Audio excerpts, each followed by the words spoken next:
Let us start in prayer. And this is modified from a prayer by Bishop Brian Cole. God of our ancestors, God of today and tomorrow, we ask your blessing on this gathering, our listening and conversation, and on these servants of your church, called to wise and compassionate service. In this present moment of great struggle, we ask that this time not overwhelm us or undo us. Rather, may this moment clarify who we are and whose we are. May we meet this moment with a renewed vocational call, showing up for each other, for the people and communities we serve, for all, especially the least of these. May we be found stronger in the aftermath. All this we pray in the name of the holy, the real, and the good, Jesus, the crucified and risen Christ. Amen. Okay, so I'm Tamara Plummer. I'm a program officer here at Episcopal Relief and Development, and I'd like to open it for my panelists to introduce themselves. We'll go Laura, Glenna, Kathy, Ed, and then Lois. I'll let you know if you forget. Hi, my name is Laura Steele. I'm a program officer with Episcopal Relief and Development's U.S. disaster team as well. And I'm based in Denver, Colorado. Angel, I forgot you. Go ahead. Hi, everyone. I'm Angel Venegas. I'm also a program officer with the U.S. disaster team. I am usually based out of New York, but nowadays I'm in Quito, Ecuador. I'm Glenna Huber. I'm the rector of Church of the Epiphany, which is located in downtown DC. I'm Kathy Wilder, and I'm the executive director at Camp Stevens, which is the Episcopal Camp and Retreat Center right outside of San Diego. And we're part of the Diocese of San Diego and Los Angeles.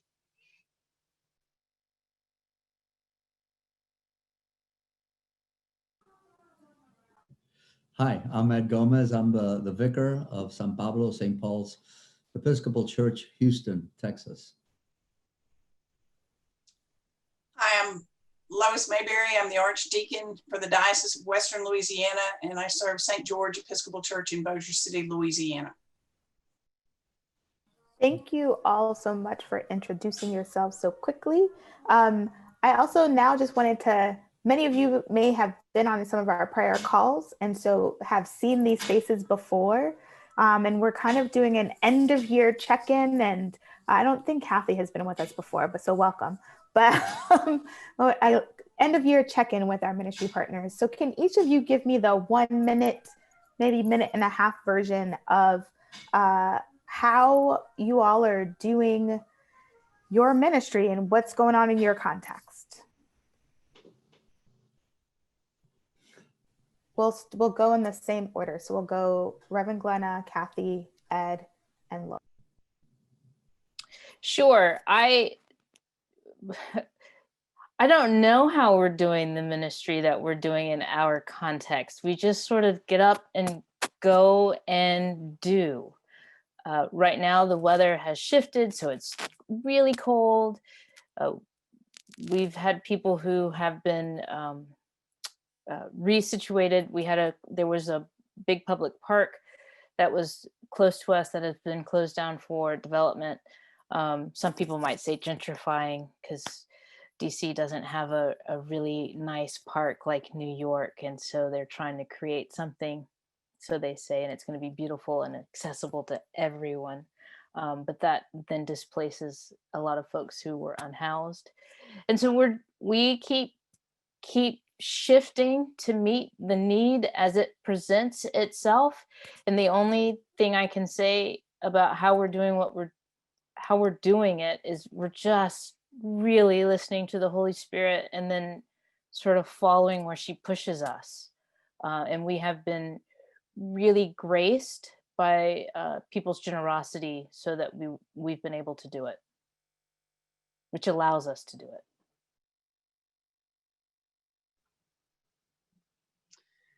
Yeah, that really resonates with me as far as just waking up every day and trying to piece it together. We realized early on that it's as our mission really is about transformation, and on a personal level, a social level, and also environmental level, and how could we apply that to a pandemic situation. And so we've been working with our community and a local nonprofit, and also a local relationship with a organic farm to provide food for people in our rural community, in addition to some of the things that we produce on site. So as far as our ministry in response to a global crisis, that's the little piece that we're working on right now, and how we can make that something that is really a part of our DNA in our regular functioning, and developing those relationships, and just, piecing together the support, the financial support, but also continually working on those relationships. So it's been a real journey as far as what impact looks like, how we can continue to grow that, and just constantly trying to figure out what is our place, what's the way we can help, and how can we do that most effectively from our position in an authentic way.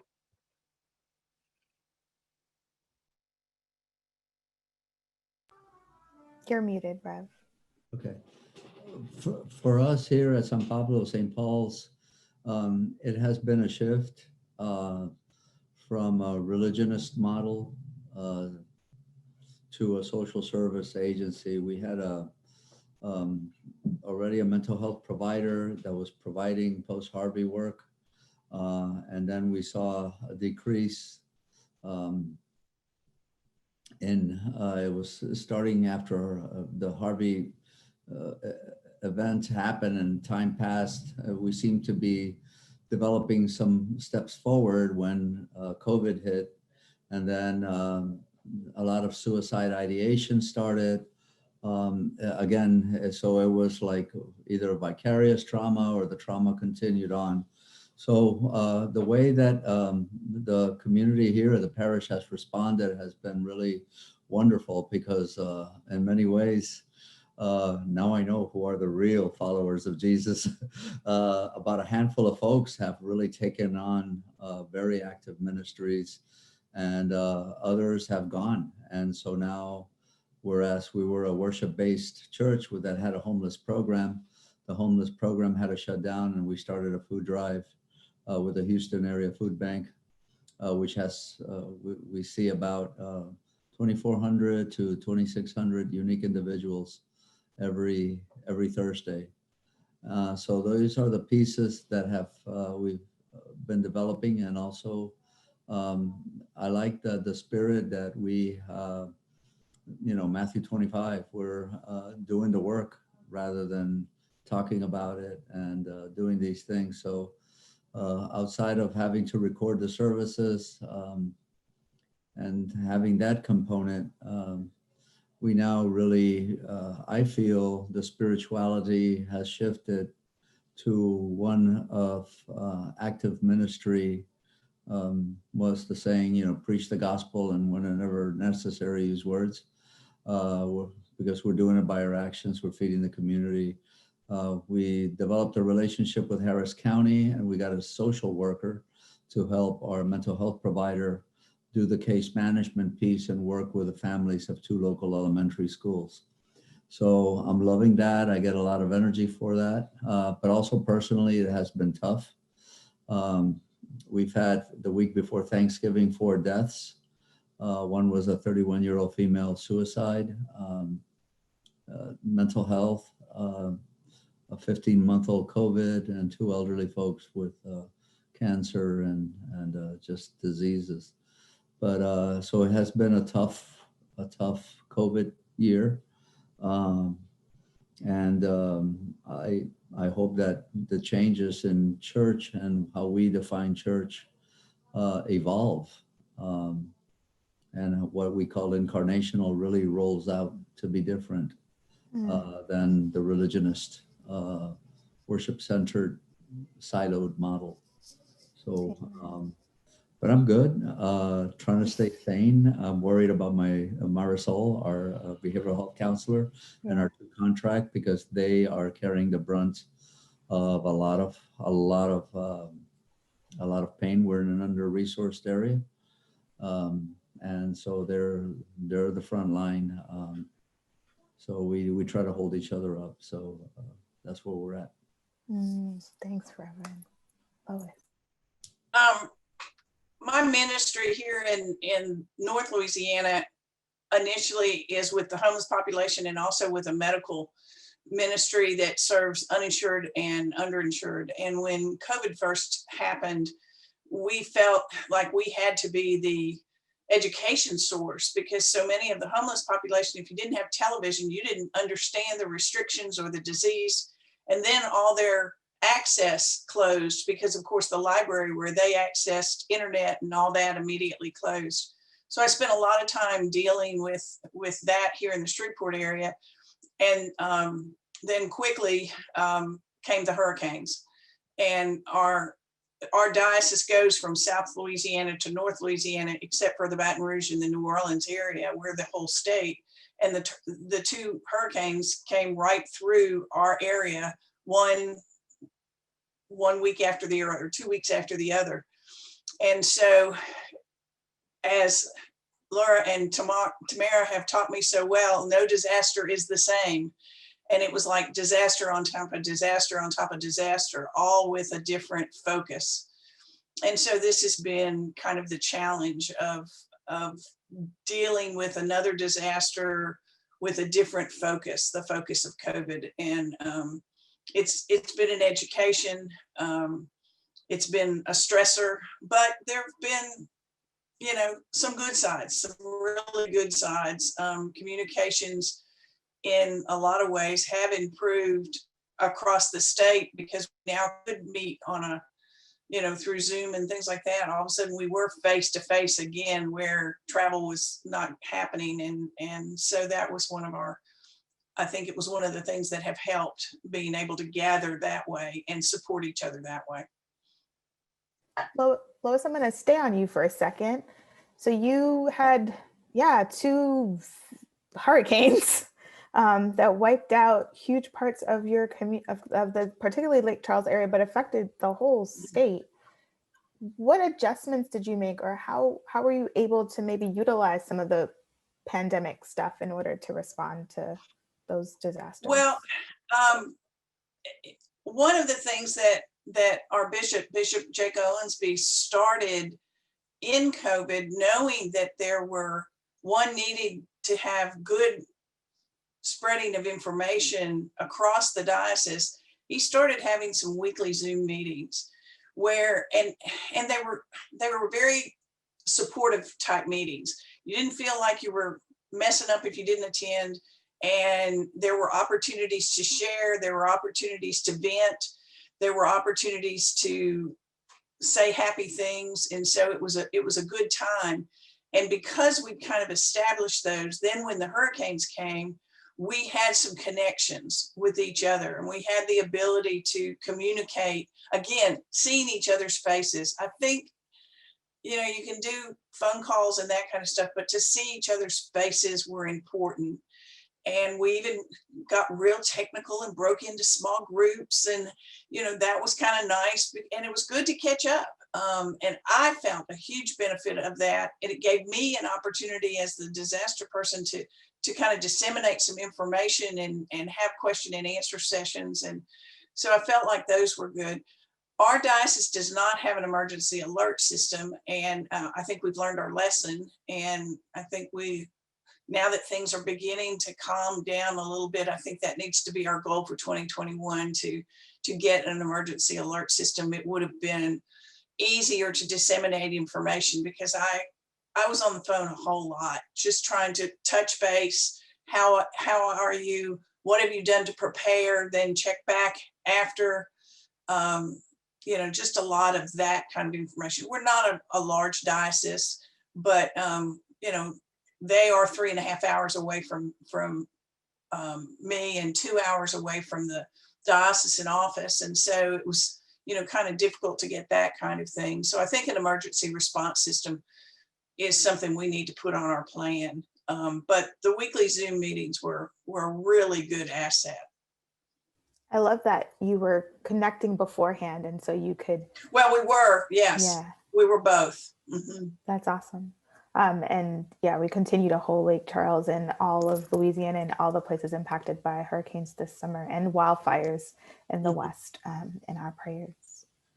So I'm going to skip over to you a little bit, Reverend Glenna. You are in the heart of our nation's capital during the time of, may I say, complicated political times, racial unrest. You're probably near Black Lives Matter Plaza, all of it. How are you holding being a congregational priest, kind of like Ed talked about earlier, and a vibrant ministry of working with unhoused people in a global pandemic? Wow. Yes, I don't even know where to begin to respond. We are 2 blocks from Black Lives Matter Plaza. We are right on any parade or protest route.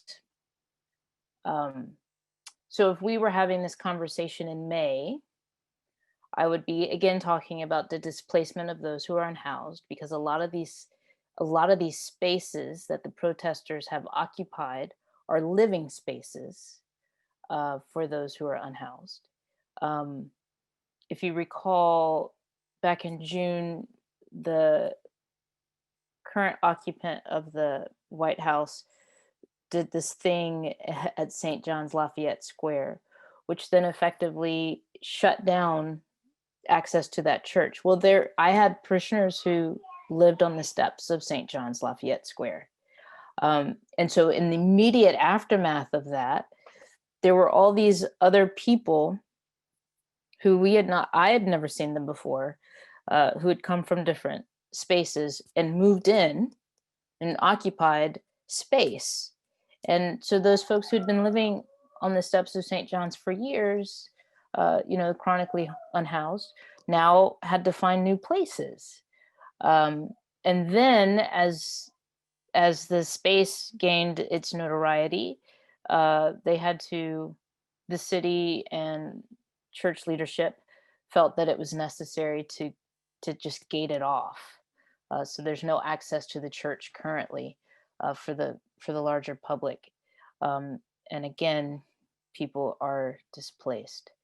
So on a given Sunday pre-pandemic, we were seeing about 250 chronically unhoused folks, people who are experiencing homelessness currently, or those who are in deep poverty. We just because of proximity and people have had to move, we don't see the same numbers of folks. And some people are being housed in hotels as well. The shelters are picking up more people. Then add to that, because we are our location right now, just today, this week, as a couple of weeks ago, I've been on calls about how the faith community can respond to white supremacists and the MAGA folks who are going to be swarming the streets again.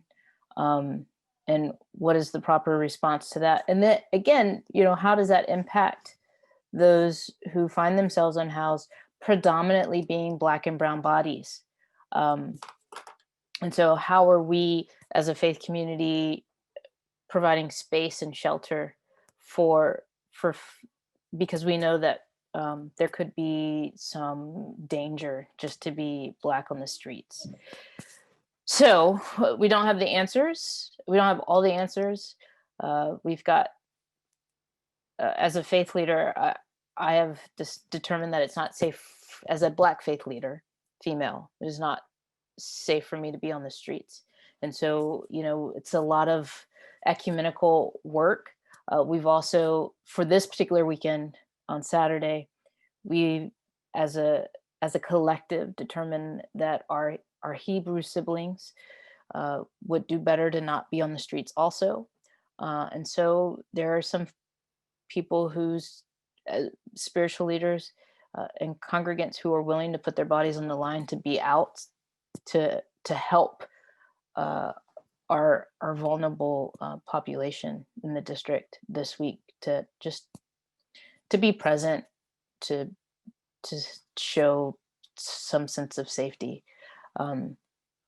If you'd asked me 2 months ago if that's what I thought I'd be doing right now, is mobilizing white allies to be on the street to protect Black and brown unhoused people, no. If you'd asked me 2 months ago, hey, what do you think you'd be doing to protect folks who live on the streets from those who believe in openly brandishing weapons and, disparaging humanity, I would be surprised to be entertaining the question. So this is a definitely distinctive time in leadership, on top of a global health crisis, which is blowing up.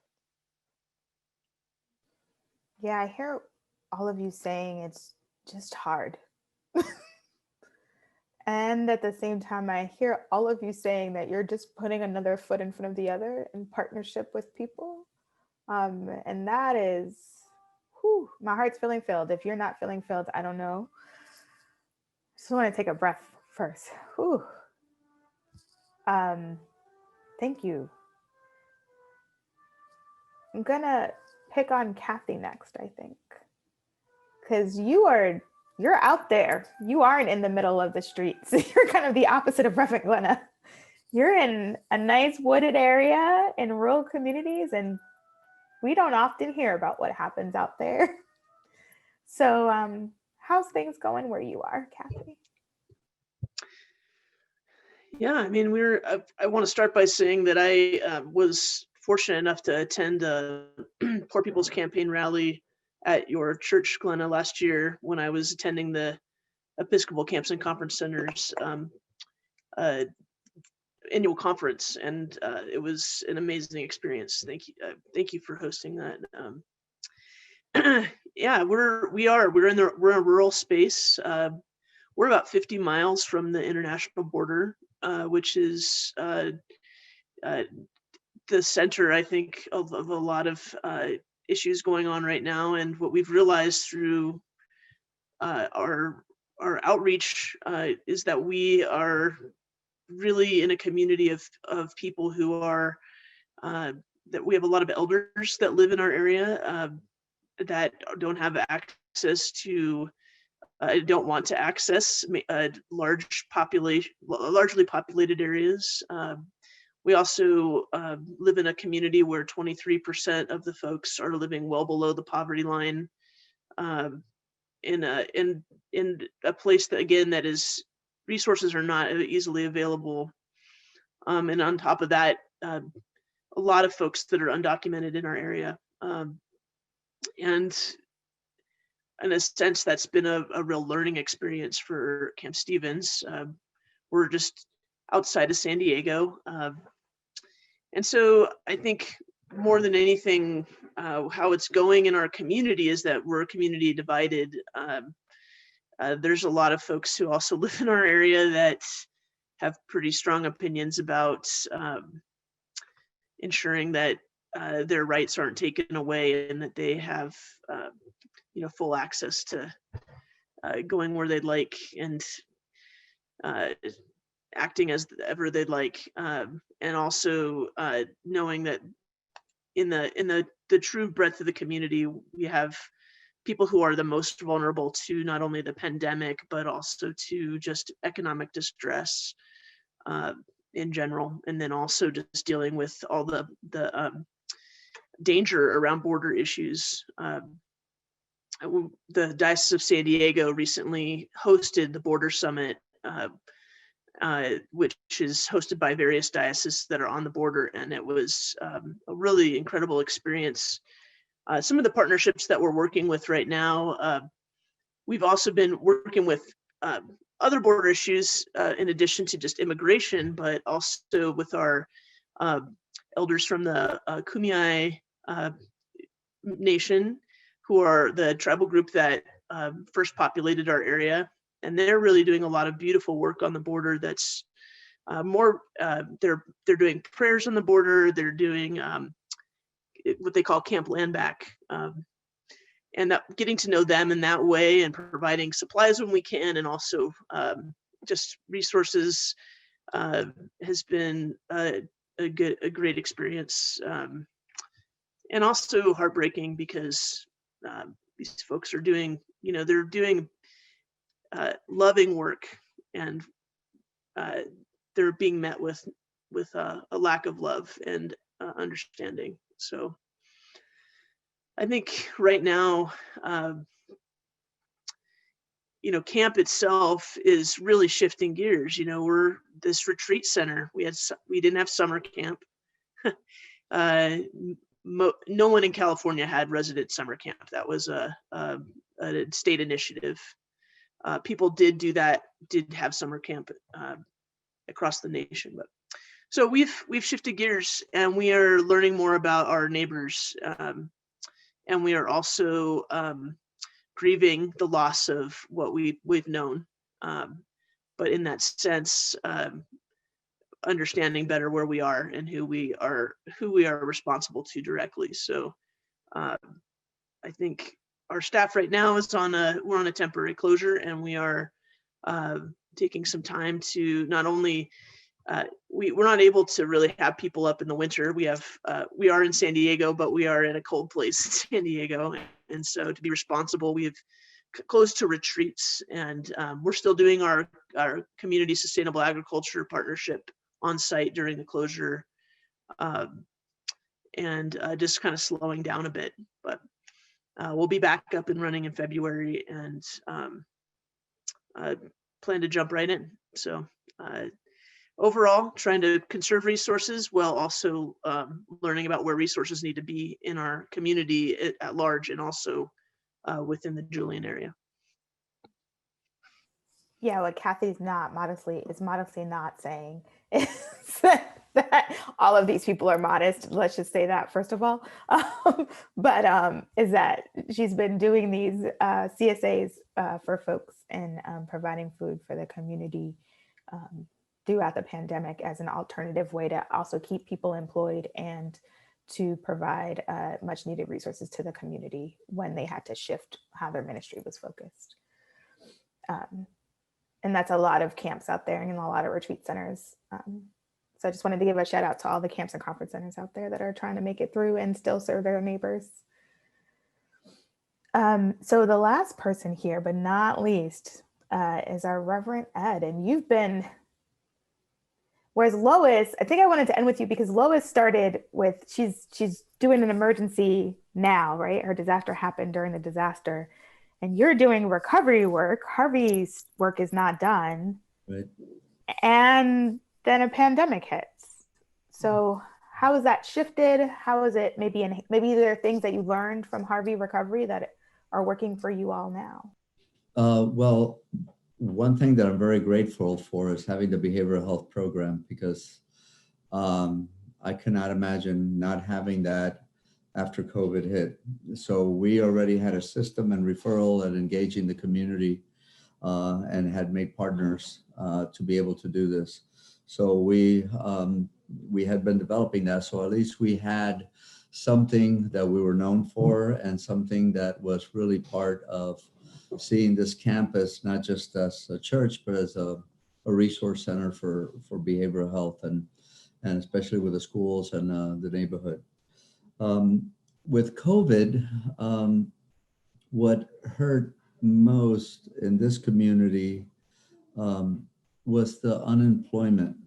Most of the workers here, I live a highly undocumented area, up to 70%, and depends what area.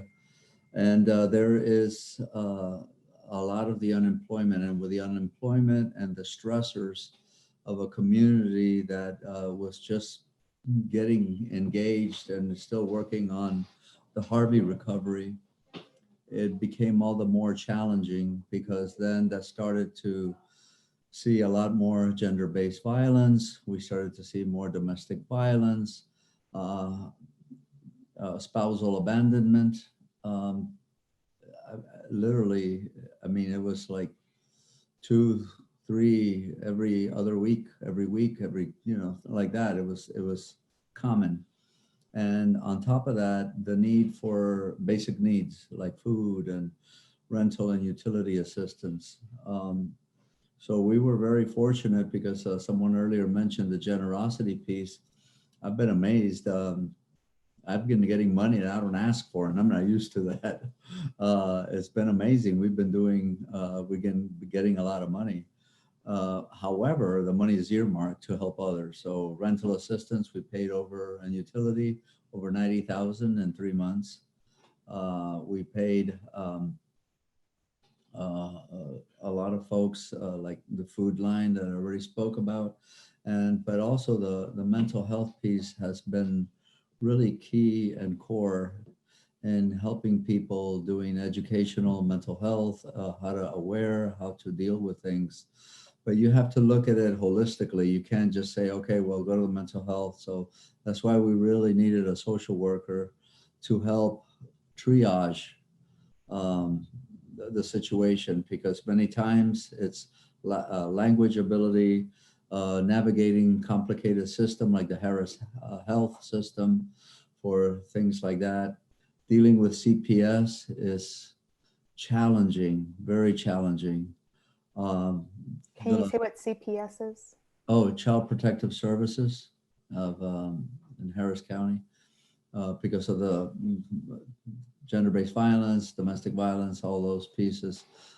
So I did not want to take time away from our therapists from the one-on-one couch counseling and advising and assisting, and then having the social worker do the case management, link to law enforcement, which, by the way, the victims unit in Houston has been, if there has been a grace, the 2 workers that mostly we've been dealing with have been enormously helpful, really enormously helpful.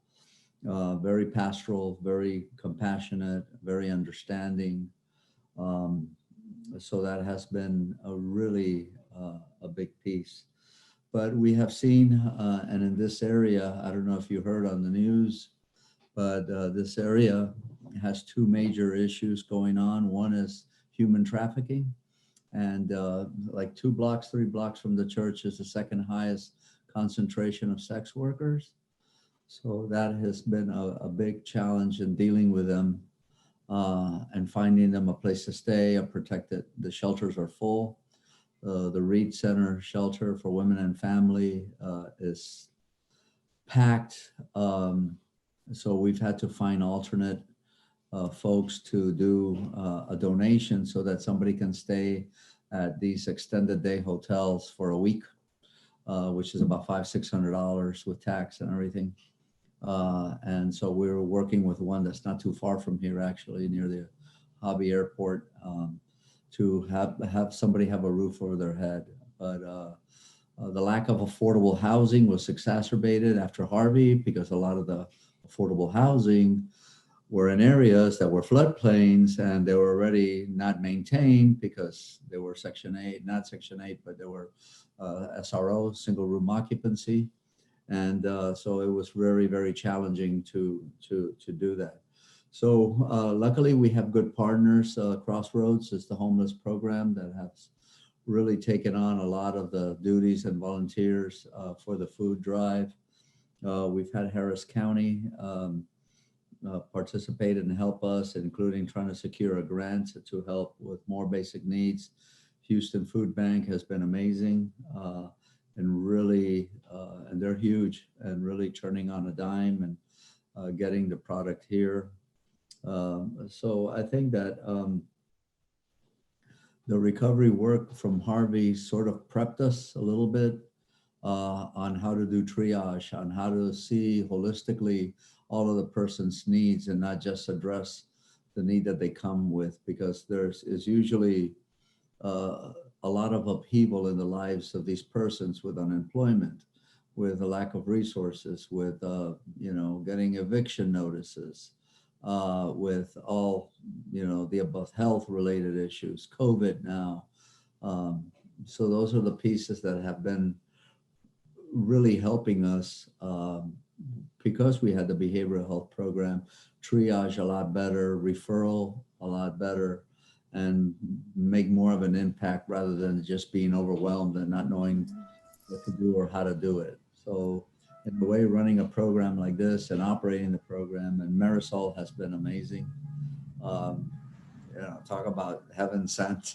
We're big fans of Marisol, actually. Her webinar did very well. She is, man, she's a rocket. She is so together. She is really clear. She practices self-care. A lot of times she was very stressed. It was very, very hard, a lot of cases.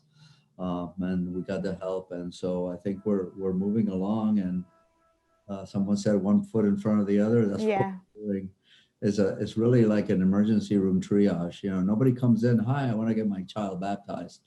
Everybody knocks on the door, and we have about 2 to 3 to 5 a day coming in to the church office. So we're working collaboratively with the 2 schools, Harris County, and now a social worker on campus that's helping navigate all of that and work it well. So yeah, you guys are doing, can I just say everyone in this call is doing too much work, but you all make me feel very lazy.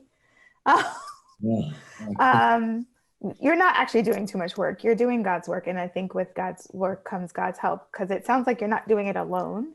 But as church leaders, you all are, okay, let's just get real, everyone. Let's let the cat out the bag. Let's open the doors. We've seen all the things about it. Church leaders are not doing well, right? Mm-hmm. People are crying on phone calls with us as staff. You all have been carrying a heavy load. Mm-hmm. What, if anything, can you give us as advice about how you stay sane, how you take care of yourself, how you decide to wake up every morning?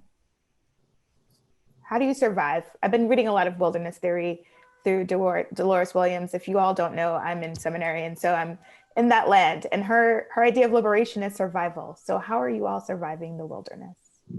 Lois, go ahead. That first period of COVID, when they told us, Louisiana was one of the first hotspots. So we were, and we have a good governor. I've been very pleased with how our governor has handled us. And we were locked down pretty quickly.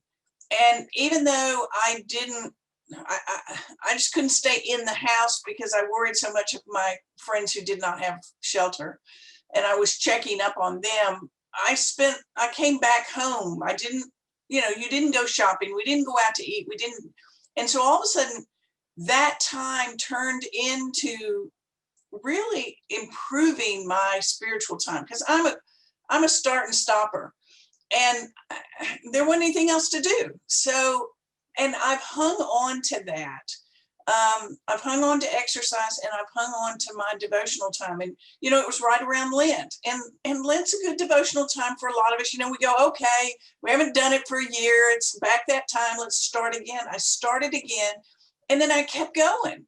Lent was over, Easter was over, but we just kept going. And that has been my sanity. Mine happens at 2 a.m. I wake up, I go, I get in my little corner, I read, I pray, and I go back to bed. I don't stay up, but it's my quiet, everything's quiet, no competition. And that's been helpful. And then I went back to group exercise, because I didn't exercise for about 6 weeks because my gym was closed. And I went back to exercise, and I have found that and I'm exercising with a group so that I have somebody to talk to, and we did it in my backyard most of the summer, and we could vent and we could talk and get our exercise done. And 6 feet apart or more. Yeah. and outside. That nobody wanted to go into a gym. Even though the gyms were open, nobody really wanted to, because nobody likes to exercise with a mask on. And luckily we have a pool and we did a lot of water aerobics, and that was a big help. And those two self-cares, have been important. Anyone else got some help for us out here who are not doing well? Go ahead, Reverend Ed. I think one thing that I took some breaks. I need some nature time. I'm living in a city. There's no nature, only concrete and emissions. So I needed nature time. So I was trying to just drive down to the coast to Galveston to do that. And we had an ERD also group gathering with Stacy and so forth. So that was helpful just to be out.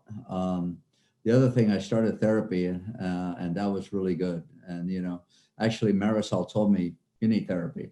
You need to talk this out. I go, okay. And then my wife told me like a week later, have you seen that? Why don't you see a therapist? I go, that might be a good idea. And I go, okay, two people that I really love and respect highly told me this. So, read the signs. So I did. So I found that very helpful. It was challenging at first because I could not find a culturally competent therapist. I didn't want a white dude from Stanford. I'm sorry. I just could not deal with this, especially with everything going on the political scene and everything going on in the country and here. So I found a good one, and that's been wonderful. So that was really, I think, good. My prayer life has been off and on. I was just too tired. I went into this inertia period around August where I just couldn't move. I just couldn't get going. I was just. That is actually surprisingly the same time that our staff went into an inertia was August. Yeah, I don't know. Everybody else on the call, did you all hit a low in August, or is that just us for taking an informal poll? No. Oh, August was when you had hurricanes, Lois. So that was a different thing for you. Yeah. So it was that, and I would look at my computer and read the emails and answer none. And then I realized I've been here an hour and a half. I haven't done anything. And so I'm coming twice a week. So that has been helpful, and my prayer life is back. And so that has been good. I started walking. My gym closed too. I was a Y member for years. Yeah, thanks, Rev. Reverend Glenn, it looks like you were going to jump in too. I was, you said, and I took a couple of Sundays off in August, but that was to get my kids ready for school. So it wasn't any downtime. I mean, it was just movement. And so I'm also an elementary school teacher. In case you were wondering, the sight word for today is can, C-A-N, can. Also, the largest tree farm in America is located in the northwest, up in Oregon. And what they have to do to remove those trees is take a crane. So these are the things that I have done today, as well as Christmas Eve bulletins, Christmas Day bulletins, and have organized some folks to be on the streets on Saturday. So I am, and we also got 2 huge bags of clothes because we're in the midst of a coat drive, and all of that has to be done before Saturday because the church is going to be closed on Saturday.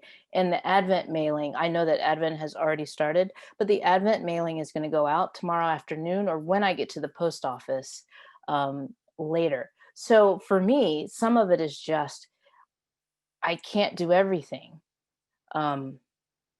Nobody called me to do everything. Why am I putting that expectation on myself? Stop, Glenna, stop. Don't do everything. You can't do everything. You can't address everything. And that's basically every day. So sometimes the kids miss a Zoom class. Sometimes I miss a meeting. the other day I was like, I got to get my 30 minutes on the treadmill before somebody gets hurt. So I'm just going to do that. And if y'all miss something in that time frame, then that's just what's going to happen. I don't like winter. There's really nothing about winter that I appreciate. I can live in the midst of a winter space, but I don't like it. So that impacts me as well. And I have to just being really aware of self and limitations. And there was one more thing I was going to say. Oh, right. There's that Psalm, God says, be still and know that I am God. And so there's a whole lot of be, do. And God's like, just, if you could leave me some space to do what I do, I'll just go do it. So that for me really is a grounding sentence from the scriptures. Be still, gonna sit down. If you can't address it, don't address it. I got it. And I appreciate God for that. And yes, I have a therapist, and pharmaceuticals are awesome. And, going for a hike when available is good. And I've got 2 dogs and 2 kids, and I'm trying not to pull my hair out. So I keep it covered up. Kathy, do you have anything for us? Yeah, this is a bit a big one. And I think, in the first 4 months of this pandemic, I was living at Camp Stevens with 20 people who were all working for me and their families. And our goal was, as Tamara said, was to keep everyone employed, as to not add to the pandemic mess, and also just to do some good work.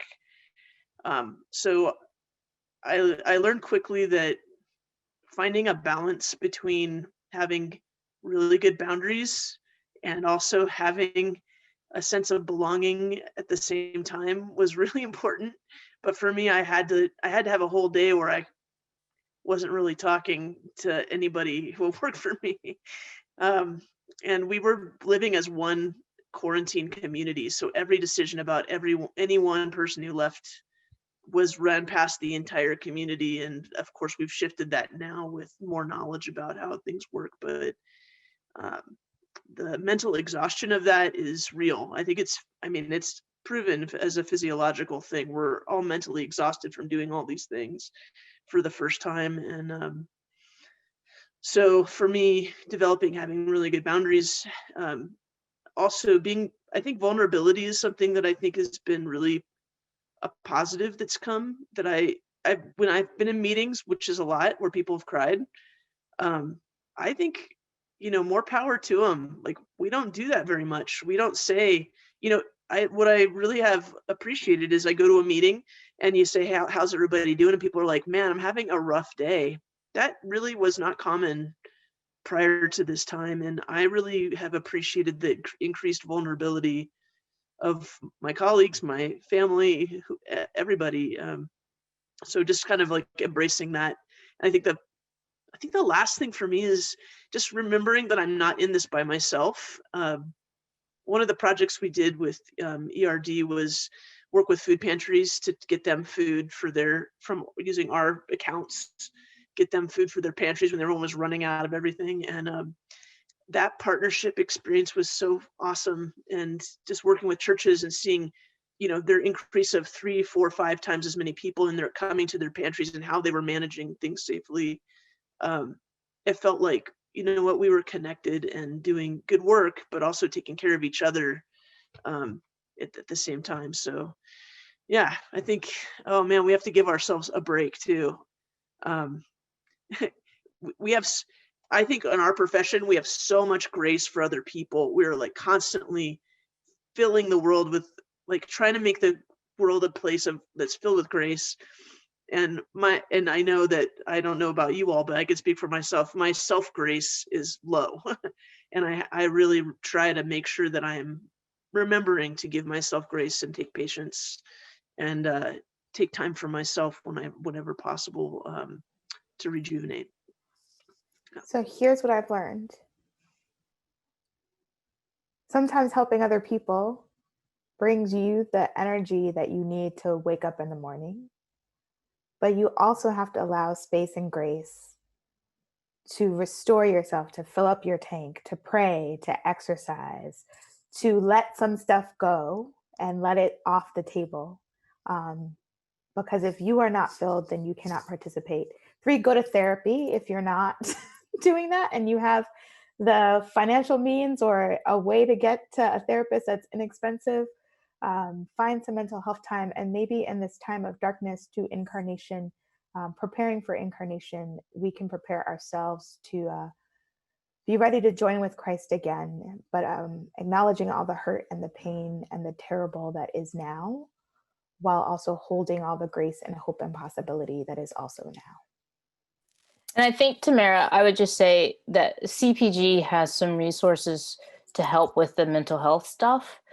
So even if you individually don't have the financial means to access that, as a lay employee or as a clergy employee, there's some CPG help around that. Thank you, Glenna, for reminding me. Yes, get your employee assistance. If you are in the CPG world, please access your employee assistance program. It is the best thing that ever happened. And it's one of the more generous EAPs I've ever seen. So thank you. Anything else before we go? Laura or Angel, do you want to say anything before we say goodbye? I think we're close to time. Oh yeah, we're at time. Thank you. Thank you all for joining us. Thank you, our panelists, so much for being here. This recording will be on and you'll get a email later about it. Thank you so much for your time and have a gracious day. Bye-bye. God bless.